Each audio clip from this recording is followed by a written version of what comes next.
So, Robin, how is it to be a living legend? Well, I don't think of it like that. I'm just a sailor like everyone else. Every time you go to sea, you're the same. You're just as vulnerable as everyone else, so you're not any different. But you are the first man who sailed alone around the world. Isn't that something special? Well, it was at the time. It was the only thing I could see left to be done in sailing. Chichester had gone round with one stop.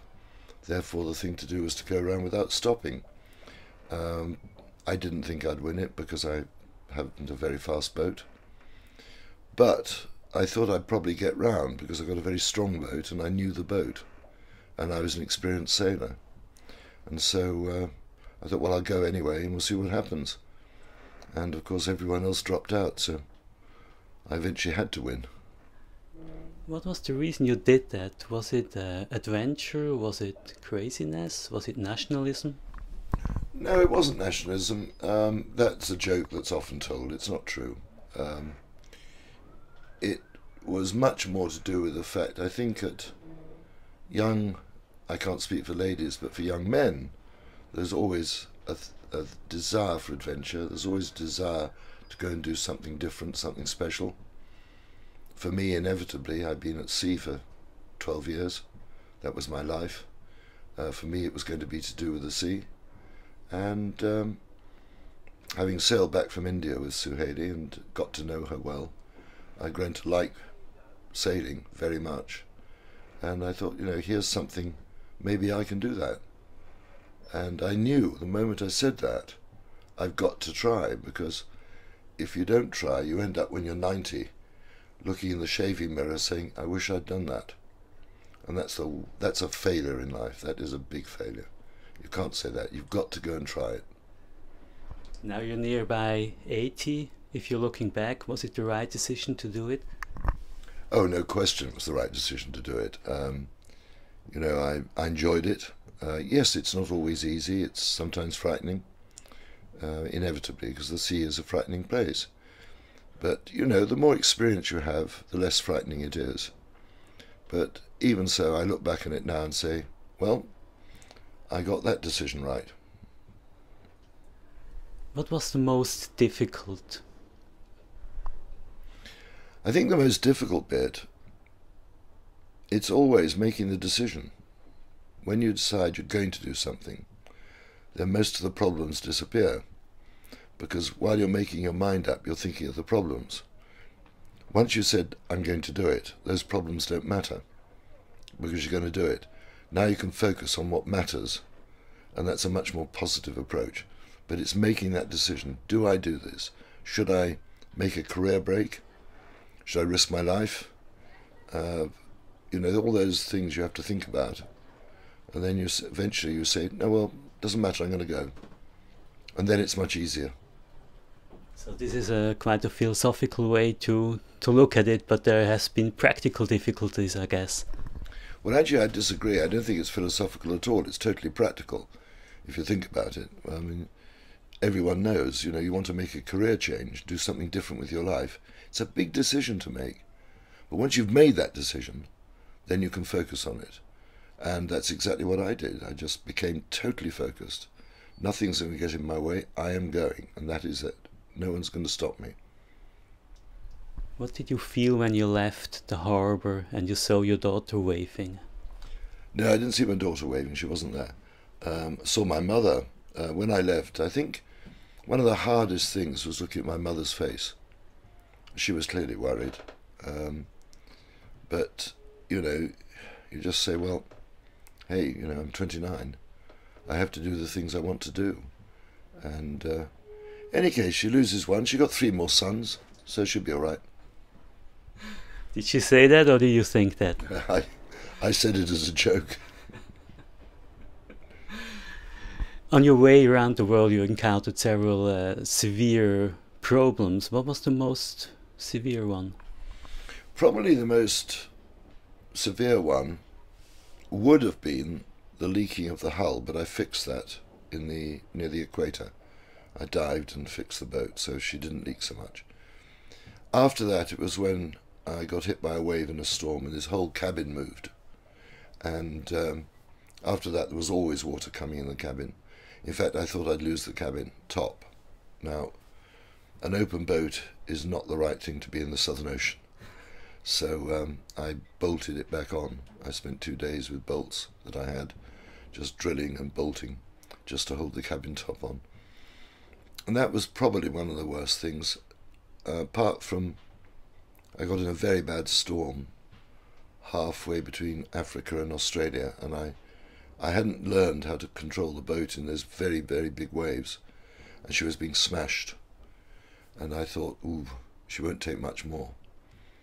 And then I tried putting out ropes at the back in a warp, and that was perfect. She just swung round, stern to the waves, and was comfortable. And after that, whenever I got in bad weather, I used to do that and go to bed. Nothing I can do till the wind eases. The boat's okay. Waves will come over the top, but she's safe, and I get some rest. When you were down in the Southern Sea, you encountered very strong gales. Have you ever been scared to death there?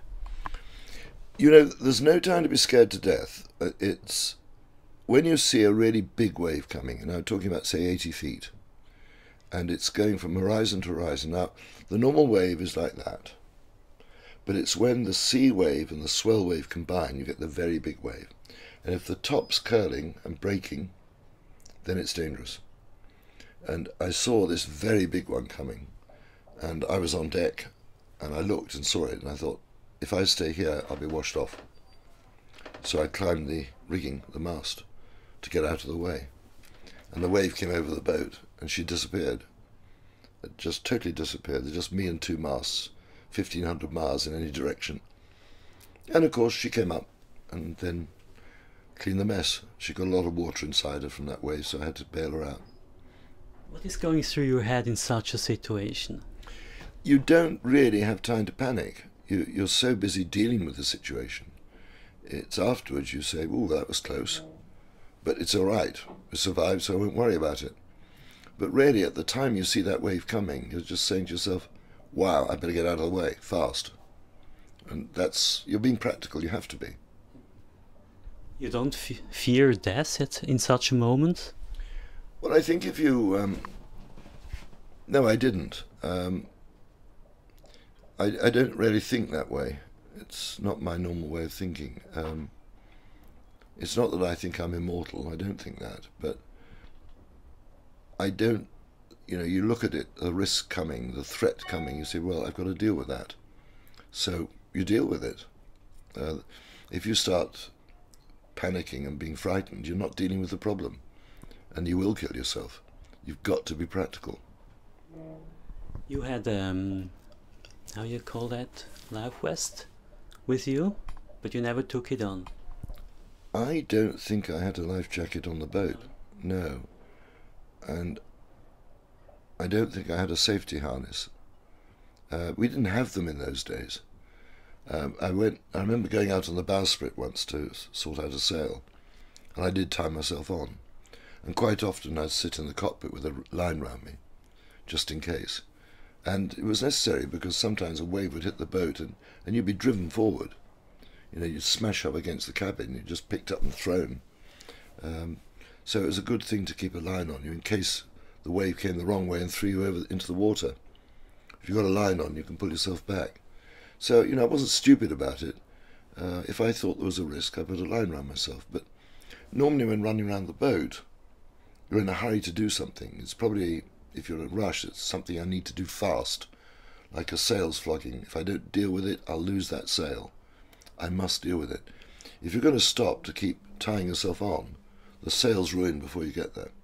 You have to deal with it quickly, so you don't bother tying it, you run and deal with it. But you've got to remember, I know this boat well. I knew exactly where to put my hands to hold on to things. I'd sailed 18,000 miles before I set off on this voyage. This boat had been my home for a year and a half. I knew her very well. Some people say sailing is boring. When you're out there, nothing happens anymore. Well, those people have never been sailing, or they've no feeling for the sea, because the sea is always changing. You cannot be bored by looking at the sea. It's always changing. Every second it changes. And it's not just that, it's the life in the sea. You know, do I see these dolphins? Do I see a flying fish? What birds have I got? Are they seabirds or land birds? Land birds go home at night. That tells you where land is. So if you watch them towards dusk, you see land birds heading in a direction. You say, oh, there's land over there. But it depends how far out to sea they go. You've got the birds that stay at sea all their lives except when they breed, like albatross. They're always just flying around. They're beautiful to watch. You can just stand and watch them for hours, the way they glide along. It's just a beautiful sight. So if someone says they find it boring, well, I just turn around and say, you've got no imagination or you haven't done any real sailing. What have you done when there was nothing to do with the boat underway? Let me tell you something. There's always something to do with the boat. But when I lost the self-steering gear, so I had to steer or balance the boat, I'd be steering for 16 hours at a time. And I learned poetry. Because I realized when I get home I've got to get a job.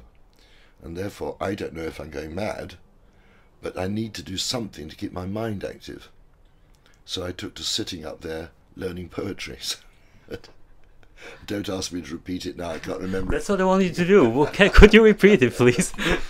Gray's elegy is quite long, so I won't even start. But at one stage I could recite it completely.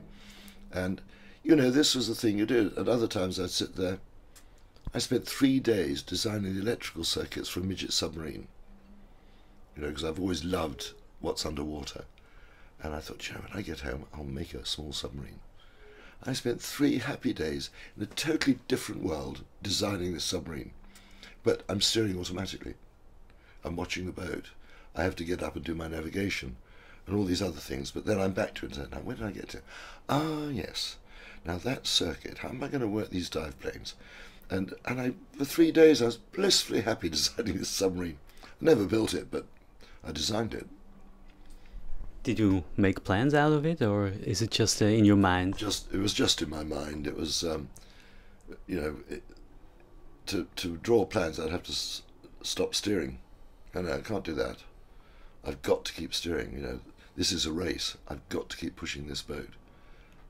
I didn't come here. You know, I thought I'll get round, but I knew off New Zealand I was leading, and I've too much to lose. I've got to keep pressing. I've got to keep pushing. So it was a stress for you? No stress. No, it's not stress. That's like getting into the boxing ring. There's no stress.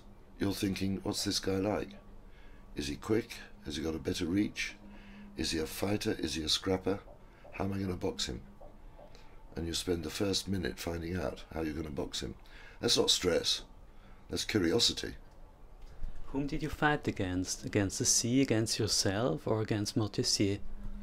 Well, I was aware of Mateo. I knew he was behind me.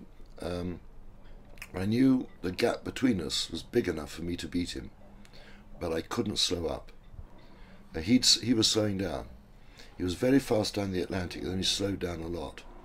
And when I learned where he was, off New Zealand, they told me, I thought, I've got him if I can keep going. And in fact, he didn't know and I didn't know, but at Cape Horn I was 19 days in front of him. But neither of us knew that.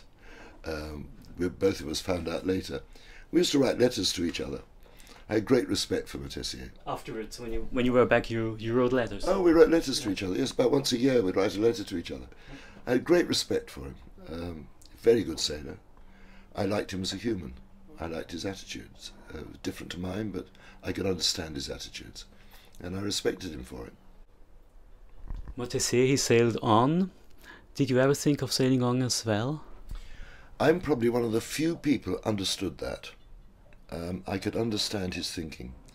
Because as I got close to home, and all these boats with journalists are coming out, and they're all making demands and everything else, and I thought, no, don't like this. I've been very comfortable on my own for 10 months.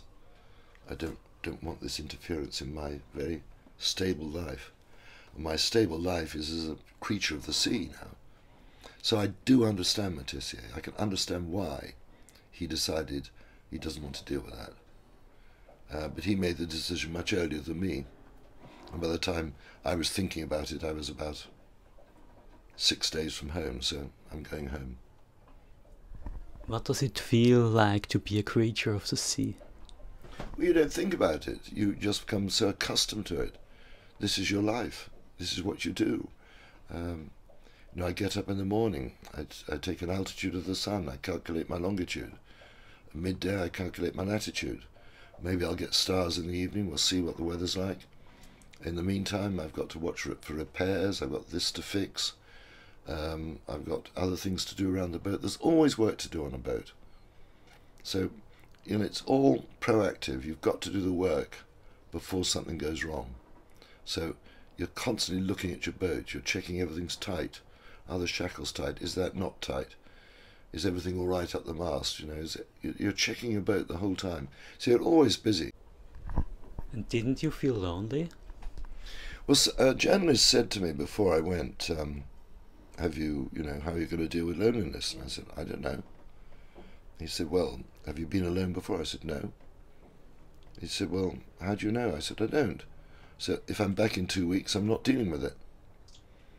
And I wasn't back in 2 weeks, so I dealt with it. And I didn't, I remember picking up dance music off Australia on a Saturday night and thinking, I should be there, chasing the girls, instead of which I'm out here on my own. And then I thought, and I wouldn't change with anyone. I've sailed halfway around the world on my own. Only 2 other people have ever done that. Now I'm going to go on and do the whole thing. Am I going to give that up? No way. You said that it's not a big deal from a navigational point of view to sail around the world. Well, look, I'm a professional navigator. That's my job. That's what I did at sea. So for me, navigation was like someone having fried eggs for breakfast. It was my job. I didn't think about it, I just did it. But you didn't have very much technique aboard at that time. I had exactly the same as any other ship. There was no GPS because there were no satellites. People say to me, didn't you miss GPS? I said, no. Why not? It hadn't been invented. How can I miss something that hasn't been invented? It's, I was navigating the same way as Captain Cook, exactly the same way as I did in the Merchant Navy. There was no difference. Only difference was I'm on a small boat. I'm nearer the surface of the sea, so I have to make some mathematical adjustments for that, which is simple. And it's rather more difficult with a boat going up and down to get an accurate altitude. So it used to take me longer, but I'm just doing the same job I did on a merchant ship. You never lost your position? Oh, there were times. Well, you never completely lose your position, because if you don't have a fix from the sun or the stars, you work out what course have I done, how many miles have I done. It's called a dead reckoning. So you'll say after 5 days, I haven't seen the sun for 5 days. Where am I? Well, I've been on this course, and I've been doing this speed approximately, so I must be about here. And you apply that to your next calculations, you see how far out it is. Normally it's not far out. You are the only one who has finished this race. There have been many people dropping out, there have been several people dying. Crowhurst and afterwards Nigel Tetley. What do you think about these losses? I think Crowhurst is a tragedy. He should never have gone. He was a dreamer. And I think he got himself too far into the dream to get out. But he should have got out. I think the tragedy is he didn't just stop in Cape Town. It would have been a very big voyage at that time. People would have respected him for it, and he could have come home. Tetley, I knew Nigel. I didn't know him before I left. I met him afterwards, and we got on very well. I've never understood why he did that. He'd performed, he'd almost completed that voyage. He was 1,000 miles from the finish. So near. It was an amazing voyage, really. And to do it in that trimaran of his was quite remarkable. And I don't think he ever gets the full credit for that. When you did your circumnavigation, you became 30, and you wrote in your logbook that you're becoming a little bit older now. How is it feeling 50 years later? Well, you know, at some point, you've got to settle down and stop rushing round. You know, you've got to think about your family and a job and all the rest of it. And so at 30, I probably reached the point where I should have got married. I shouldn't have married earlier. Because, you know, I was still wanting to go off and do things. In fact, of course, I kept going off doing things, and my wife was, after we got remarried, was very understanding. She knew that was me, and, you know, it's nothing to do with our relationship. I'd get away and I'd miss her, but she knew that I had to go and do these things. But I think, you know, as far as we know, we only have one life. Enjoy it. Make the most of it. There isn't another one. You haven't got a next one. This is it. So get out there and enjoy it. Do you feel that the end is coming sooner or later? Are you afraid of that? No. One thing we can be certain about in life, as someone once said, is death and taxes. And, you know, at some point, you'll die. Well, until then, I've got a few things I want to do, so I'm getting on with it. When it happens, it'll happen. Now, when you die, that's it. So there's no regrets. You're dead. You have no thinking, no feeling or anything. You've gone. So there's no point in worrying about it. When it happens, it will happen. But I'm in no hurry for it to happen. I've got things I want to do.